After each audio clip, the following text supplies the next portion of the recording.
Satu sama lainnya harus kompak. Umat Islam itu kata Nabi seperti badan ini. Coba lihat badan kita Pak. Tangan kanan gatal tanpa diundang kiri yang garuk. Tangan kiri yang gatal tanpa diundang kanan yang garuk. Kompaknya. Gatal dua-duanya kerjasama.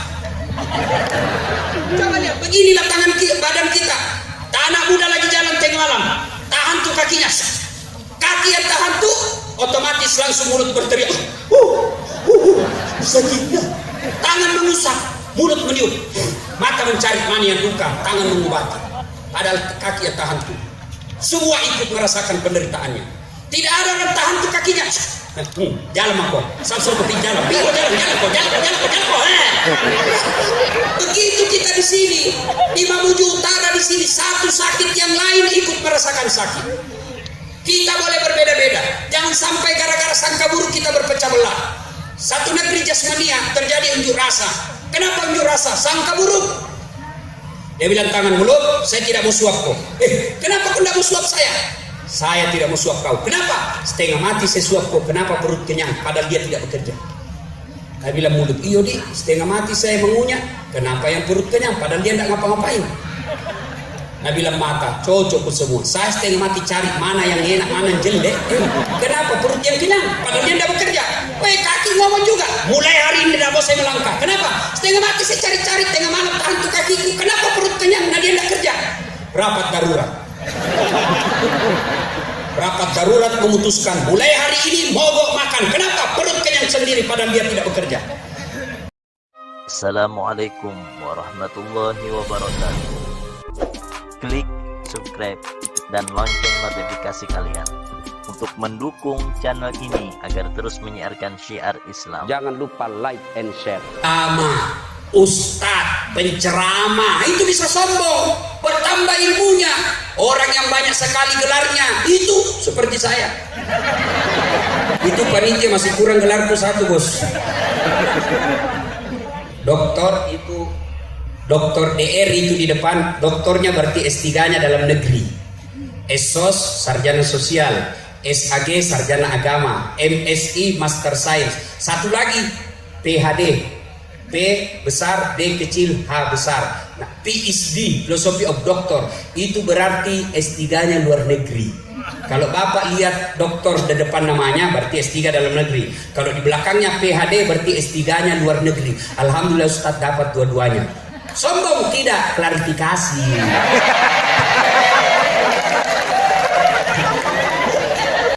Sekalinya terkenal, ku telepon dari pagi sampai malam dan angkat-angkat. Besoknya baru angkat, siapa ya? Pret. Ada je nama aku di situ cilaka. Mana lagi sombong, Ustadz yang sombong? Ini yang paling banyak tidak mau menerima perbedaan mazhab. Banyak Ustadz sekarang bikin bingung jamaah, bikin kacau masjid, sedikit-sedikit bid'ah, sedikit-sedikit neraka, sedikit-sedikit masuk neraka. Nenekmu punya neraka. Hanya berbeda pendapat, tidak mau itu sombong itu. Hadis memang ada hadisnya, tapi belajar hadis kau harus pahami apa asbabul wurud. Apa itu asbabul wurud? Sejarah turunnya itu hadis. Sudah itu kau harus tahu sejarah hukum Islam. Di mana Nabi ucapkan itu? Di mana Nabi ketika perang? Contoh saya kasih contoh ya. Ketika kita ruku sujud itu kan berbeda. Ada orang yang lututnya dulu turun. Ada juga orang yang tangannya dulu turun. Semua hadisnya sahih. Kok bisa? Pelajari sejarahnya. Oh, ketika Nabi yang lututnya dulu turun, oh Nabi di Madinah. Ketika tangannya dulu turun, oh Nabi waktu itu lagi perang di tengah-tengah batu-batu. Kalau lutut dulu turun sakit, maka tangannya dulu turun. Akhirnya paham Islam setengah-setengah. Tidak boleh maulid.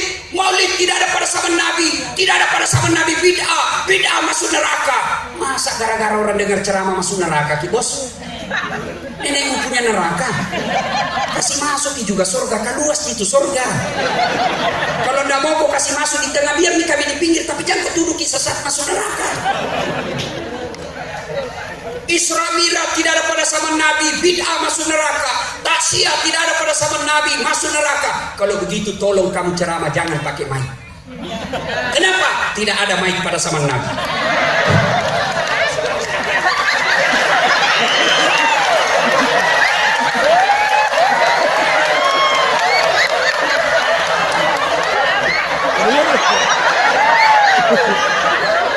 Ya ketawa kau pati serius kan? Saudaraku, kenapa dalam Islam ada mazhab? Yang ku bilang kami sesat yang maulid. Yang maulid silakan maulid. Jangan kau bilang sesat yang tidak maulid. Aman. Orang saja salat meletakkan ini setelah takbir itu kan ada 4 cara, minimal 4. Allahu Akbar. Begini 1.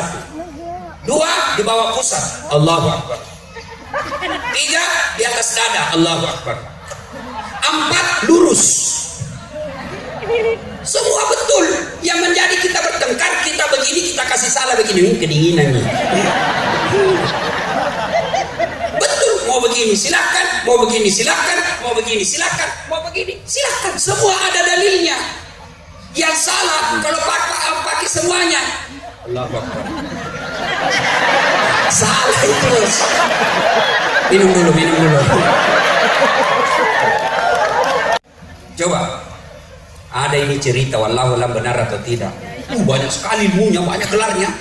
Tapi begitu dekat-dekat pensiun mulai pikun-pikun. Diprotes sama istrinya. Dan istrinya, Pak, biasanya kalau mau kopi mengajar kau cium-cium kak. Ini mau 2 minggu kopi mengajar, tidak pernah aku cium-cium. Langsung dia bilang suaminya, astagfirullah. Berarti siapa aku cium selama ini?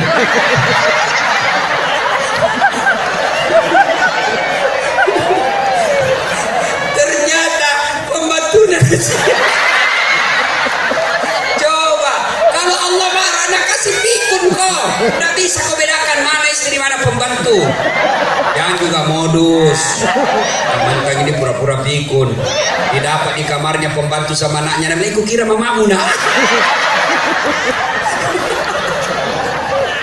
Ayo, apalagi yang menyebabkan orang sombong? 1, bertambahnya ilmu. Allah berfirman jangan sombong karena ilmu. Wa ma utitu minal ilm illa qalila. Saya tidak kasih kamu ilmu kecuali sedikit saja. Dan jangan sombong gara-gara ilmu. Yang kedua, apa yang menyebabkan orang sombong? Pangkat jabatan.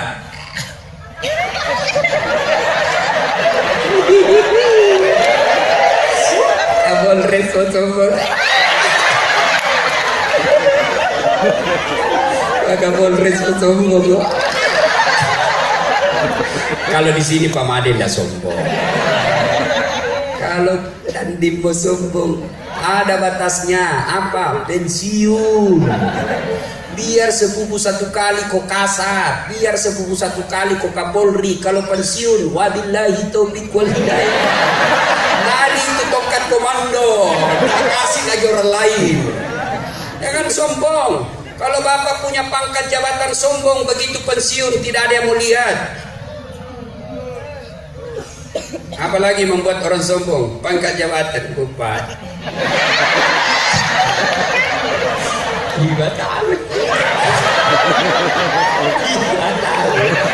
Kalau terpilih lagi, kalau tidak, wassalam.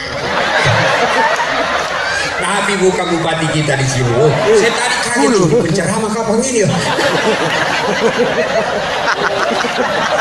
Kamu tahu dulu bupati.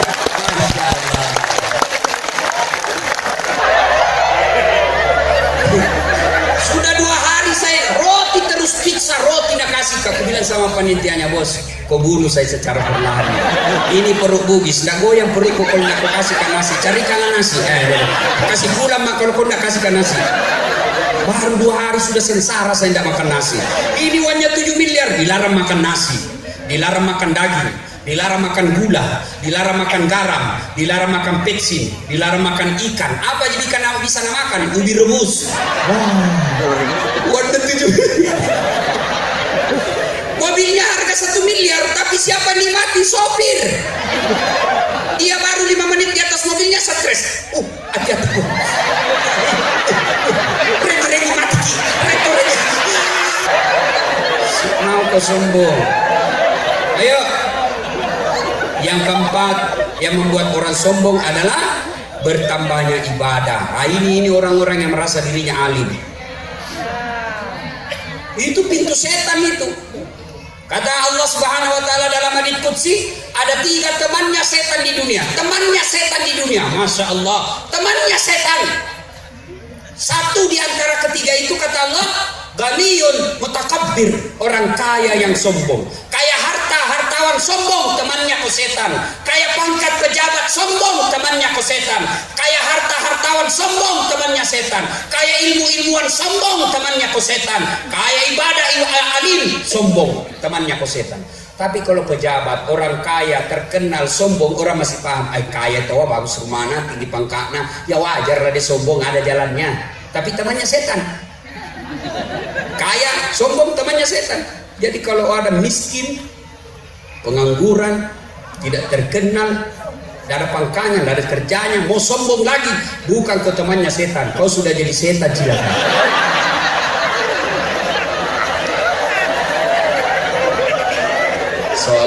Salatullah, salamullah, ala toha rasulillah. Salatullah, salamullah, ala yasin habibillah.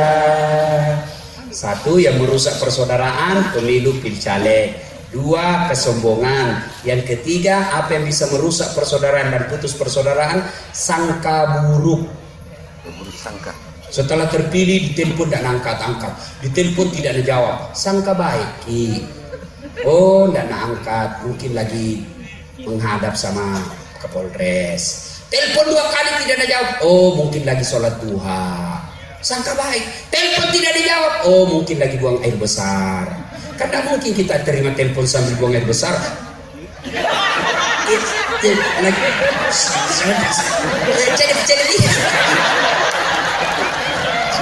Sangka baik.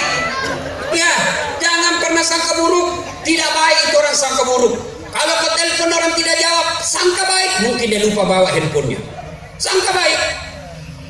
Kita telepon Kapolres yang seangkatan kita hanya karena takdir dia menjadi pimpinan tinggi. Kita telepon tidak dijawab, sangka baik. Oh, mungkin dia ada lagi tidur. Sangka baik. Jangan langsung ada begitu di tangan. Sangka baik. Ibu-ibu sangka baik. Saya ini hidup saya selalu sangka baik. Tamat SMA saya daftar tentara. Jalan Garuda depan kantor Pertamina Makassar. Saya mau jadi akabri penerbang. Begitu tes fisik tidak lulus, ceper, tidak cukup tinggi. Saya protes kepada Allah waktu itu, ya Allah, kenapa kau lahirkan saya dalam keadaan pendek? Kau tidak rugi jadi Tuhan kalau saya jadi tentara. Temanku ada lulus polisi, sekarang satu bunga-bunga di Mamuju, dia di Polda Mamuju, reserse, pakai baret merah. Saya lulus jadi dosen dan ustadz pakai baret putih. Alhamdulillah, saya sangka baik sekarang. Gara-gara saya pakai sampo putih, mulai dari sampo merah sampai sampo hitam, ku caramai ko semua. Apa ya?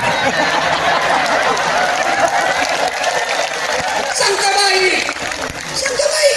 2013 saya ikut Pilwali Makassar, 10 calon. Kalah ke ustadz? Tidak. Cuma yang menang lebih banyak suaranya. Namanya sangka baik. Alhamdulillah saya tidak terpilih. Saya bisa ceramah keliling dunia. Saya sudah dari New York, Belanda, Turki, sudah keliling. Jepang beberapa kali. Karena seandainya saya jadi wali kota waktu itu, wakil wali kota di Makassar, dia akan putar-putar. Sangka baik.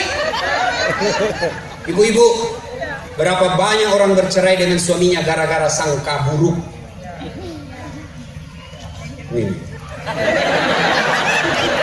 Telepon suaminya langsung marah-marah. Di mana kau, Pak? Baru 1 jam pergi suaminya. Di mana kau, Pak? Kau 2 jam pergi di mana kau? Ada jadi bol ke sini. Kau mau pakai sini sekali. Kau dengar semua orang. Di mana kau? Ada kan di kantor. Foto dulu baru kirim. Nah, jadikan suaminya tahanan kota. Wajiblah. Ini semua rumah ini istri selalu melapor sama istrinya komandan. Baru di komandan takut juga sama istri.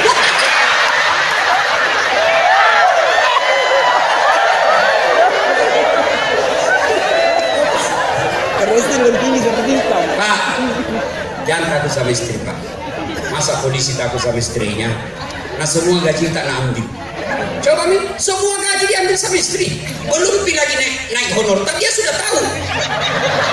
Kerja sama Pak juru bayar. Bulan depan naik lagi Cina suamimu itu. Langsung banyak kami itu mau nak cicil. Nah kita semua gaji tak nak ambil. Bajunya kita semua belikan nih. Kita belikan mobil, dicicilkan rumah. Sampai gencunya kita belikan, tawasnya pun kita belikan. Masa mau takut sama istri? Saya bilang anu dia Ustaz, kalau marah nak kasih pecah piring. Pak, kalau nak kasih pecah istri tak piring satu, kasih pecah kau satu lusin. Piring boleh dibeli, piring boleh kau ganti, tapi harga diri sebagai suami tak boleh diinjak-injak sama istri. Allahu Akbar.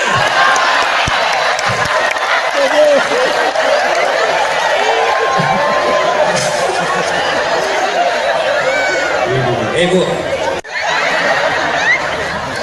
kalau mau pengantin cantik, nak kira tembok muka nak kuning, biru, abu-abu, coklat. Makanan nak kasih tipis, nak kasih lebih lagi sedikit di sini. Jilbab sakaratil maut. Sekali mau tidur sama suaminya nak sikat gigi. Kita bayangkan diri kita. Padahal Nabi jelaskan, wanita yang berdandan sebelum tidur sama istrinya, maka malaikat berdoa sepanjang malam, ya Allah, rahmati wanita ini karena dia tidur untuk menyenangkan hati suaminya. Itu boleh sebentar, cantik-cantik memang gitu. Kalau perlu pakai ke baju renang.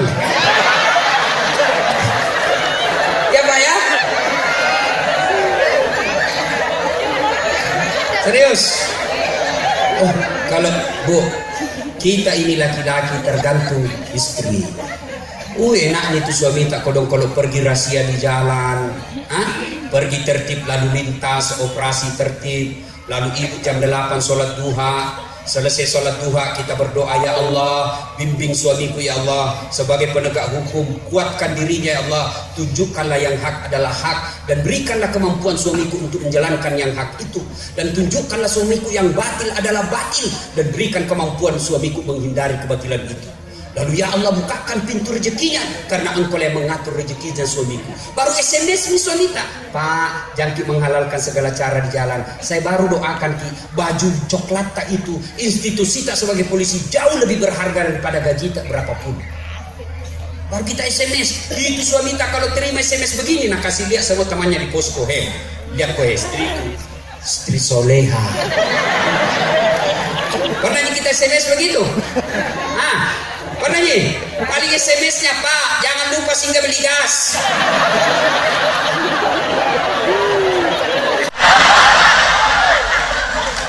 Baik-baik kalau sama suamita. Enaknya itu kalau suamita pulang tugas kita hormati. Assalamualaikum kakandaku Arjuna. Dimarah-marahi kak kadang kasoldik sama komandan bede batal betul ja itu ndak salah tak bilang suamita. Istri tak ya memang begitu Pak. Masa kita mau marah sama komandan kita? Sudah sabar magi saja. Insya Allah Allah akan tunjukkan mana yang benar. Enak itu perasaannya suamita. Ini pulang suamita daster TV sebelah, kegiatan tali BH,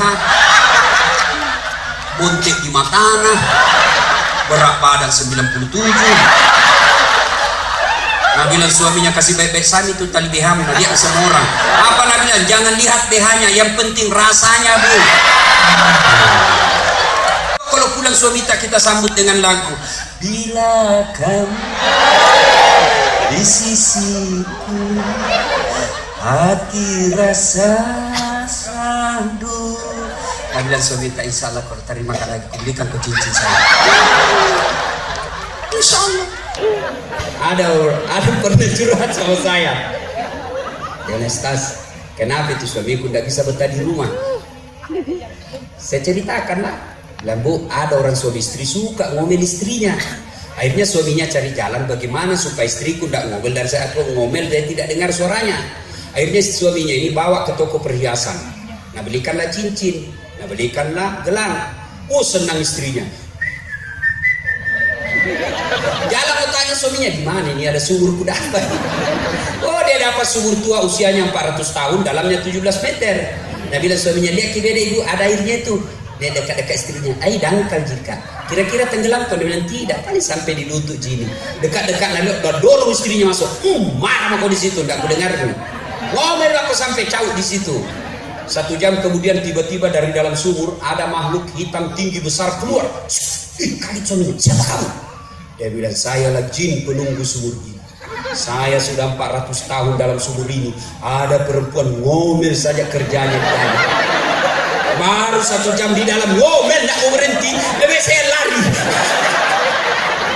Coba, jin saja tidak tahan kalau ibu ngomel terus. Apalagi suamita kodong yang baru pulang kantor ngomel-ngomel. Cilaka. Presiden Amirul Mukminin ini yang suka marah-marah istrinya mau pergi melapor sama Umar. Mau lapor istriku ini. Begitu dekat dengan rumahnya Umar, dilihat juga Umar dimarahi sama istrinya. Sudah pulang madep presiden saja dimarah-marah. Besok ketemu sama Umar, ya Amirul Mukminin, saya lihat Anda kemarin dimarah sama istri kok diam-diam. Dengar jawaban Umar. Dengar jawaban Umar para bapak-bapak. Begini jawaban Umar. Begitulah cara saya berterima kasih kepada istriku yang telah hamil, melahirkan dan menyusui anak saya. Coba, kita pernah rasakan itu namanya sakitnya hamil. Ibu-ibu masih ingat waktu itu hamil? Enak gak itu waktu hamil, Bu? Jangan saja setengah mati. Duduk pakai standar samping. Masuk nih ke sini. Saya masih ingat waktu istriku 7 bulan itu kan goyang-goyang dari kakinya itu anak. Dia bilang, ada lagi di sini Ustaz. Pindah lagi, ada lagi sini dalam hatiku. Ya lemu. Menderita itu perempuan pasal kalau hamil.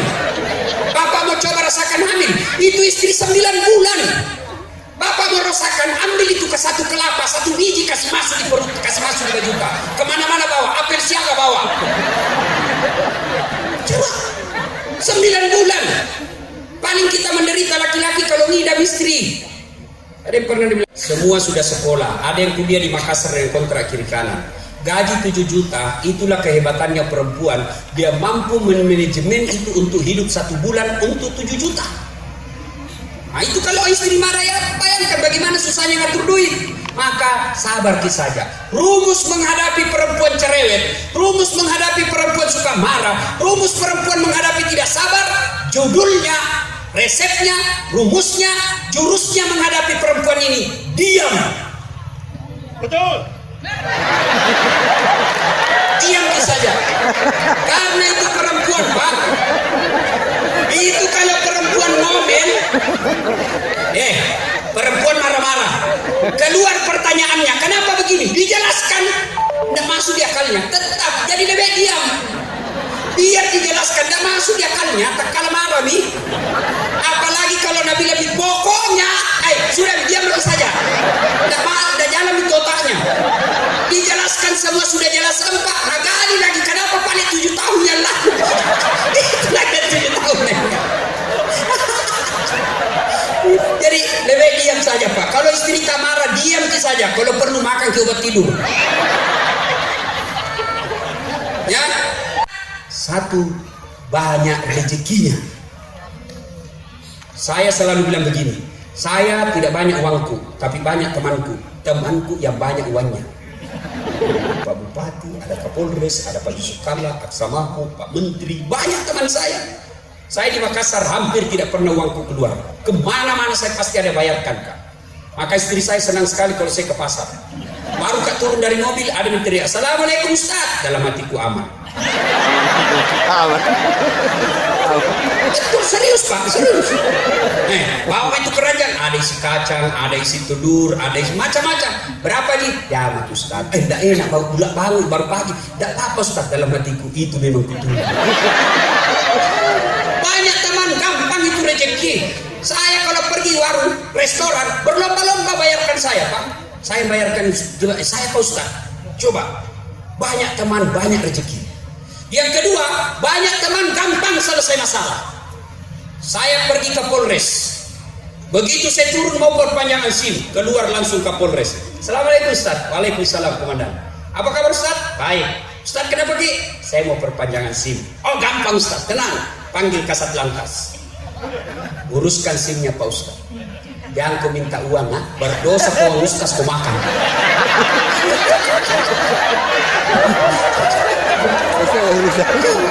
Banyak teman gampang selesai masalah. Tiba-tiba kita berurusan polisi, langsung ditahu, oh anaknya teman itu sudah atur damai 86. Coba. Banyak teman gampang selesai masalah. Yang ketiga, banyak teman sehat walafiat, panjang umur. Orang selalu tanya saya, Ustaz, kok Ustaz ini bisa sehat walafiat? Hampir tidak pernah di rumah. Saya ini Pak laki-laki jarum super, tapi bukan laki-laki Jisamsu. Jarum super, jarang di rumah suka pergi. Tapi bukan Jisamsu, janji manis nyatanya palsu, itu caleg. Bagi-bagi kartu nama, pilih saya. Satu kampung Ki, kalau ada apa-apa telepon 24 jam. Begitu terpilih, nah ganti nomor rapena. Masya Allah. Orang bilang apa olahraga Ustaz? Senin Kamis, sholatku saya perbaiki. Tidak pernah makan vitamin muda. Tidak ada suplemen tidak. Apa? Doanya jamaahku ketika saya tablik. Itu berapa ribu yang datang doakan saya sehat walafiat. Banyak teman sehat walafiat. Yang keempat, banyak teman gampang menang pilkada. Maka bodoh seorang politisi dan caleg kalau kerjanya bertengkar saja. Bodoh tim sukses pilpres kalau dia suka menjelek-jelekkan lawannya. Orang politik itu seperti ibaratnya badminton. Kau bikin kesalahan, poin buat lawanmu. Coba lihat orang badminton, kau salah, poin buat lawanmu. Maka orang politisi jangan selalu bikin kesalahan, jangan serang orang. Kau menyerang orang, maka poin buat orang lain. Kau bercara ya baik. Assalamualaikum. Saya tahu kita berbeda, tapi kan di situ ada 10 dalam rumah berapa? 5 suara ya sudahlah 4 tuh saya 1 Kalau kau dikala sangka baik kau kalah kau yang kau musuhi orang datang kau langsung tabek Pak menang Pak alhamdulillah. Tapi kalau ada proyek penunjukan langsung kau habis modal diri belum persoalan Pak. Kau sudah kalah kau musuhi lagi orang kosong kau ya. Nah ibu bapak saudara-saudara sekalian, nah, berikutnya lagi bagaimana cara menyambungkan persaudaraan? Ya, menyambungkan persaudaraan, memaafkan. Tidak ada salahnya kita memaafkan orang. Assalamualaikum waalaikumsalam. Maafkan saya pernah khilaf. Sudah minta maaf, dia tidak maafkan kita. Bukan urusan tak. Yang penting minta maaf. Saya sudah minta maaf Ustaz, dia tidak maafkan. Bukan urusan tak. Yang penting sudah minta maaf. Tapi kalau berkaitan dengan barangnya orang kasih kembali. Para pejabat yang pernah korupsi, selain dia bertobat, kasih kembali juga uang negara yang pernah dicuri. Selama dia tidak kembalikan, selama itu tidak diterima tobatnya. Dan kalau dia meninggal tidak dikembalikan, di padang mahsyar kelak dia suruh pikul itu semua hasil curiannya. Maka bapak-bapak yang pernah mengambil inventaris Polres Mamuju Utara, kasih kembali besok. Kau tidak kasih kembali, kau disuruh pikul nanti di akhirat sambil menunggu giliran dipanggil Allah. Dewa anak buata, Pancasila. Nah ibu bapak saudara-saudara sekalian, sebenarnya wa'tasimu bihabli, Allah berfirman wa'tasimu bihablillahi jami'an wa la tafarraqu. Berpegang teguhlah engkau pada tali persaudaraan agama Allah dan janganlah engkau bercerai-berai. Dan dilengkapi oleh Rasulullah menjelaskan innamal mu'minuna ikhwah. Orang Islam itu seperti bersaudara, satu sama lainnya harus kompak. Umat Islam itu kata Nabi seperti badan ini. Coba lihat badan kita Pak, tangan kanan gatal tanpa diundang kiri yang garuk, tangan kiri yang gatal tanpa diundang kanan yang garuk. Kompaknya gatal dua-duanya kerja sama. Coba lihat, beginilah badan kita.